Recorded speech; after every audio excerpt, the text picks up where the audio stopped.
صاحب نے کہی ہے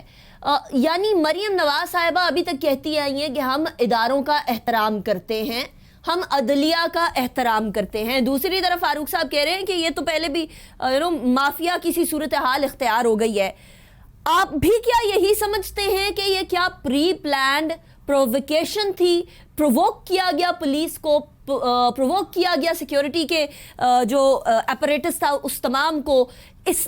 بات پہ کہ وہ ریاکٹ کرے؟ کیا یہ پری پلانڈ سازش تھی آپ کی نظر میں؟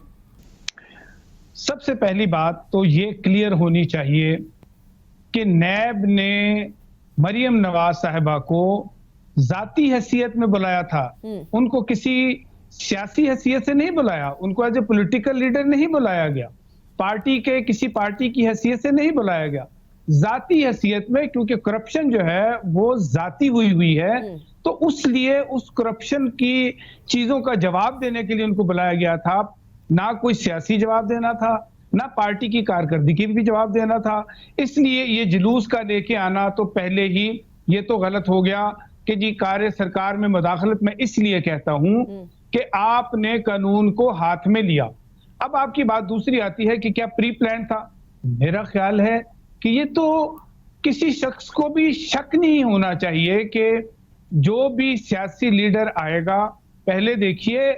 پیپلز پارٹی کے کچھ لوگوں کو جب بلایا گیا تھا، میں نام نہیں لیتا، تو وہاں بھی نیب کے دفتر کے باہر بہت law and order situation create ہوئی تھی۔ میں نام لے لیتی ہوں، بلاول بھٹو زرداری صاحب، آصف زرداری صاحب، دونوں کے بارے میں ایسا ہوا۔ تو دیکھیں نا، تو یہ میرا خیال ہے کہ یہاں ہمیں انتظامیہ کو یہ پوائنٹ انتظامیہ کے اگینسٹ جاتا ہے کہ ان کو ایسے انتظامات ہر حال میں کرنے چاہیے تھے، کیونکہ یہ پری پلانڈ، میں اس کو یہ نہیں کہتا کہ ان کو پلاننگ کی ضرورت ہی نہیں تھی، انہوں نے یہ کرنا ہی کرنا تھا، وہ کبھی بھی انہوں نے اس کو ایکسپلائٹ کرنا تھا کہ جب بھی ان کو بلایا جائے گا نیب میں، وہ اسی طریقے سے آئیں گے، وہ جلوس کی شکل میں آئیں گے، اس کو ایکسپلائٹ کریں گے اپنی فیور میں اور ایک سیاسی سکورنگ کرنا چاہیں گے۔ تو یہ میرا خیال ہے کہ یہ مہذب قوموں میں تو یہ کبھی بھی نہیں ہوتا کہ آپ کو ذاتی طور پر بلایا جائے اور آپ اس طرح جلوس کے ساتھ آئیں۔ اچھا یہ بتائیے گا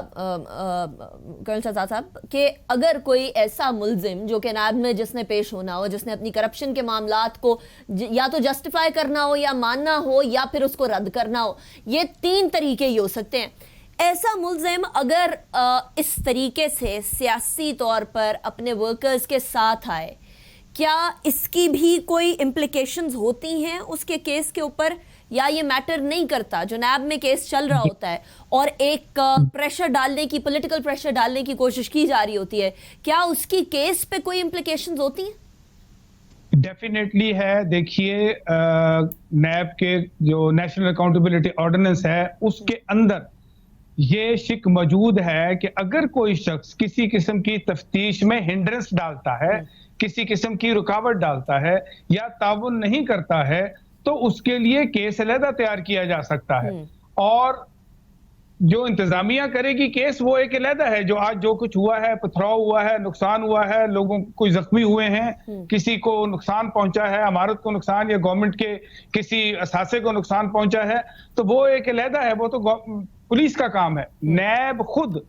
اگر رکاوٹ ڈالی گئی ہے تفتیش کی کاروائی میں، کسی قسم کا تعاون سے انکار کیا گیا ہے، تو میں سمجھتا ہوں کہ نیب اس سے خود کر سکتی ہے، اور اسی یہی وجہ تھی کہ میرا خیال ہے کہ مریم نواز صاحبہ کے جو قانونی مشیران تھے انہوں نے ان کو کہا کہ فوری طور پر آپ واپس جائیں اور دوبارہ سے وہاں حاضری دیں، تاکہ یہ نہ آپ کے اوپر الزام لگے کہ آپ نے شاید تعاون نہیں کیا یا آپ نے حاضری نہیں دی۔ تو میرا خیال ہے ان کی دوبارہ آنے کی وجہ بھی یہی تھی، ان کو بھی آخر ان کے قانونی مشیر ہیں ان کے ساتھ، اور وہ بھی ان کو بتا رہے ہوں گے کہ ایسا کوئی واقعہ نہ ہو جائے کہ نیب کی دوسری شک جو ہے وہ بھی لاگو ہو جائے۔ اچھا جو دوبارہ حاضری ہے اس کی وجہ سے کیا جو پچھلی چیزیں ہوئی، جو پچھلی کارروائی ہوئی، وہ اریز ہو گئی، وہ رد ہو گئی،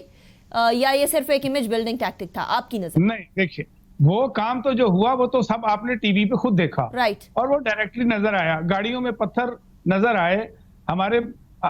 ہم نے گھروں میں بیٹھ کے وہ ساری چیزیں وہ دیکھ لی جو کبھی ہم نے لائف میں نہیں دیکھی تھی، کہ جی گاڑیوں میں پتھر بھر کے لائے گئے اور وہ دکھائے انہوں نے کیسے، اور ہم نے تو یہ بھی دیکھا کہ وہ کس طرح گاڑی میں سے پتھر اٹھا کے مارا ہے، تو یہ تو نظر آیا سب کو، تو لہذا اس میں کوئی شک نہیں ہونا چاہیے، وہ کیس اپنی جگہ سٹینڈ کرتا ہے۔